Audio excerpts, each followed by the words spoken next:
क्या कहते हैं राहु के बदलते चाल? समंदर के रास्ते आने वाली है बड़ी विपदा।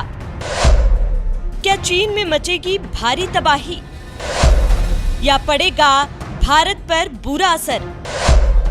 भारत के लिए क्या है 7 बिग थ्रेट्स? भारत पर नई विपदा पर बड़ी भविष्यवाणी। देखिए सिर्फ और सिर्फ धर्म ज्ञान पर। जो अभी दावे किए जा रहे थे उन दावों में सत्यता है। जैसे दावा पहले सबसे पहले ये किया जा रहा था कि मीन शनि, यानी कि जब शनि मीन में आएंगे तब देश में महामारी का दौर देखने को मिलेगा। कुछ संत महात्मा ऐसे भी हुए हैं, सेंस या योगी हुए हैं, जिन्होंने ये दावा किया कि आप देखेंगे कि अब समुद्र के रास्ते या फिर जल के रास्ते कोई बड़ी महामारी आएगी। और आपका इस पर क्या कहना है? देखिए, मैंने 7 बिग थ्रेट्स में आपके ही माध्यम से, धर्म ज्ञान के माध्यम से ये भविष्यवाणी की थी कि जो ये आपका जो रुद्र की बीसी का जो 13वां वर्ष है, ये जो है ह्यूमन बीइंग के लिए बहुत खतरनाक है। इसमें केमिकल वॉर हो सकती है, इसमें एटॉमिक वॉर हो सकती है, इसमें ऑल ओवर द वर्ल्ड जो है बहुत अस्थिरता सी रहेगी। आप देखिएगा एशियन कंट्रीज में भी इस अस्थिरता स्टार्ट हो गई है और यूरोपियन कंट्रीज में तो आपका ऐसे क्या बोलते हैं, यूक्रेन और रशिया के कारण स्टार्ट हो गया। और इधर आपका जो चाइना और आपका ताइवान और उधर आपका ईरान और इजराइल और आपका गाजा। तो ये जो अस्थिरता है, क्योंकि 13वां आपका जो है रुद्र की बीसी का साल है, इसका जो मालिक अगर टोटल न्यूमरोलॉजी करें तो वो 4 बनता है, राहु बनता है। और राहु इस टाइम जो है आपका शनि की राशि में, और शनि आपके दंडाधिकारी हैं और शनि खुद जो है आपके मीन राशि में। तो ये डिस्ट्रैक्शन देखने को मिलते हैं, क्योंकि मीन राशि में शनि के होने के कारण, मीन राशि जो है उसके स्वामी है बृहस्पति जी। तो बृहस्पति जो है, जो जहां जैसा करेगा उसको वैसा उसका फल मिलेगा। तो इसको वायरस को जिसने तैयार किया है वहां ज्यादा डिस्ट्रक्शन होगा। इंडिया में इसका इतना इफेक्ट नहीं होगा, क्योंकि fortunately we are having very proactive leader जो ऐसी आपदाओं से लड़ने के लिए पहले ही कमर कस लेते हैं। तो दूसरा, आपने जो शनि के बारे में पूछा है, तो शनि जो है 13 जुलाई से वक्री होने जा रहे हैं जी। और 13 जुलाई से लेके 29/11 तक शनि वक्री रहेंगे।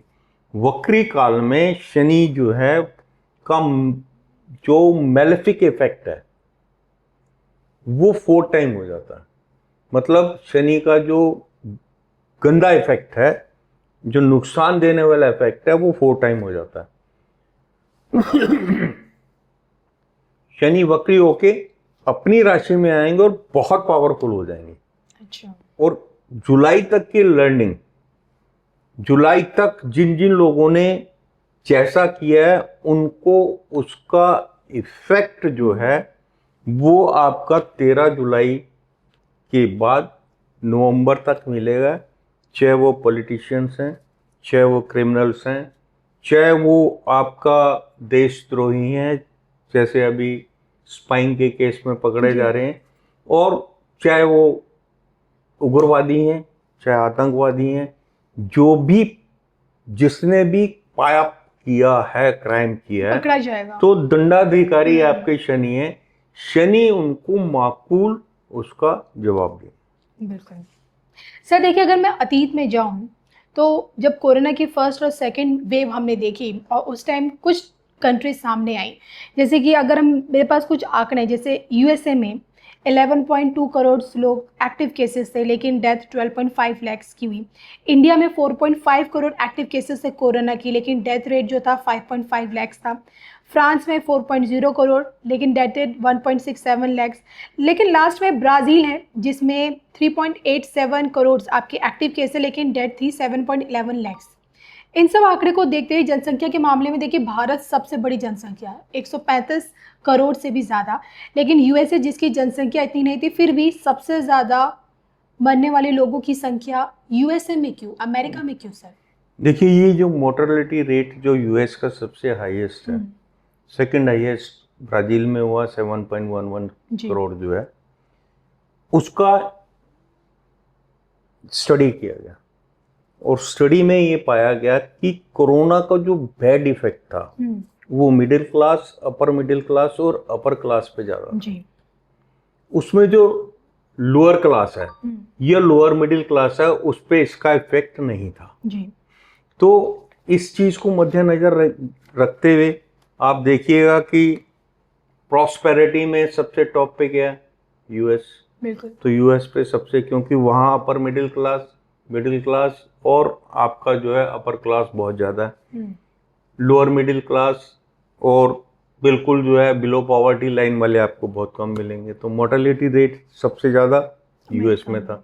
यूएस में टोटल केसेस का तकरीबन जो है आपका 30, मतलब टोटल पॉपुलेशन का 33% इफेक्टेड थे और उसका 1% mortality.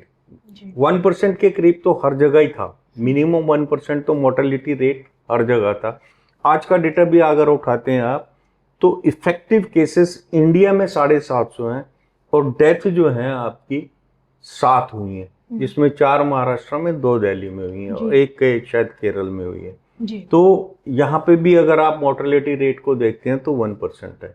That can be increased. Starting में अगर 1% है तो अभी तो फैला नहीं है, फैलेगा तो इसका नुकसान ज़्यादा होगा। सर आपने कहा फैलेगा तो नुकसान ज़्यादा होगा, क्या ये नुकसान सिर्फ एशिया तक ही सीमित होगा, यूरोप में भी देखने को मिलेगा? This will be seen all over the world.